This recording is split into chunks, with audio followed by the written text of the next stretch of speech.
Le stade de la Méditerranée plein comme un œuf pour cette demi-finale inédite du championnat. Le Stade Toulousain dispute sa 6e demi-finale en 10 ans, c'est plutôt un habitué. Pour les Ciels et Grenats en revanche, c'est une première. Première mêlée, première attaque, Christophe Delot pour Philippe Carbonneau qui joue au pied dans le dos de la défense.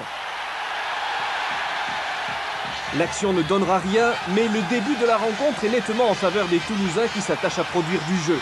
Des espaces se libèrent, comme celui dans lequel s'engouffre Jérôme Casalbou, mais les brèches sont vite colmatées. Michel Malafosse bloque le numéro 9 des Rouges et Noirs. Marc Darroch sur l'action signale une position de hors-jeu. Les Bergaliens ne se replient pas derrière la ligne. La pénalité est indiscutable.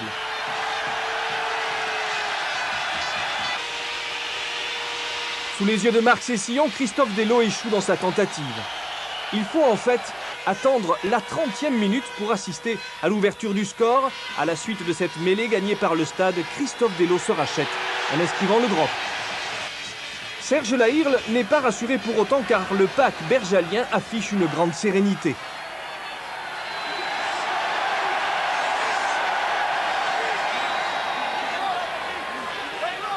Cela dit, sur ce départ des avants isérois, Marc Cessillon sera pénalisé pour une protection illicite.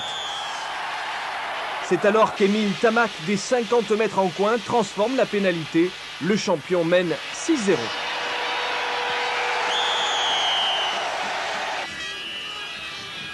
En deuxième période, toujours amené par le tandem Malafosse-Cessillon, les Bergaliens défient physiquement les avants rouges et noirs. Le combat est acharné et l'avantage isérois. Toulouse recule et encaisse le choc. Mètre après mètre, la formation de Michel Couturas s'installe dans les 22 mètres adverses. Les percussions répétées des puissants avants de l'Isère empêchent toute initiative côté toulousain. Il faut plaquer, plaquer et surtout ne pas craquer.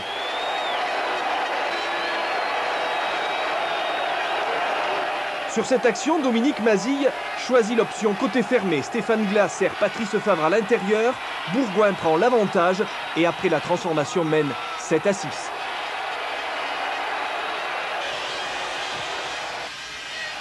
L'emprise des Ciels et Grenats sur le match se poursuit. Elle est pratiquement sans faille. Le Stade Toulousain passe un sale quart d'heure. La pénalité accordée à Patrice Favre sur cette action ne passera pas entre les poteaux.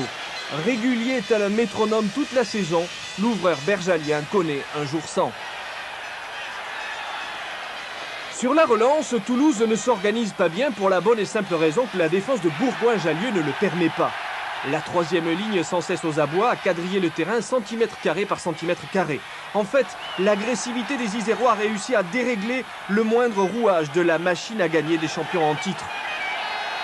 Marc Cessillon est bien sur le point de conclure, mais il est plaqué à quelques mètres de la ligne. Pourtant, les stadistes vont commettre la faute. Marc Darroch sévit à juste titre. Nouvelle pénalité. Cette fois-ci, Patrice Favre ne se fait pas prier. Bourgoin mène 10-6. 10 points marqués entre la 42e et la 48e minute.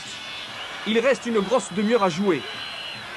Le Stade reprend la direction des opérations dans le secteur de la conquête, en mêlée et dans les regroupements.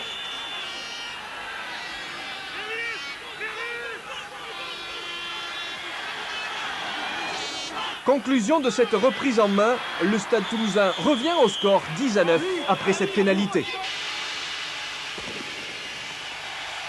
Les minutes passent, les prises en touche d'Hugues Miorin sont impeccables. La circulation de balles chez les trois quarts presque décisive. En fait, Bourgoin défend héroïquement ce petit point d'avance, synonyme de Parc des Princes.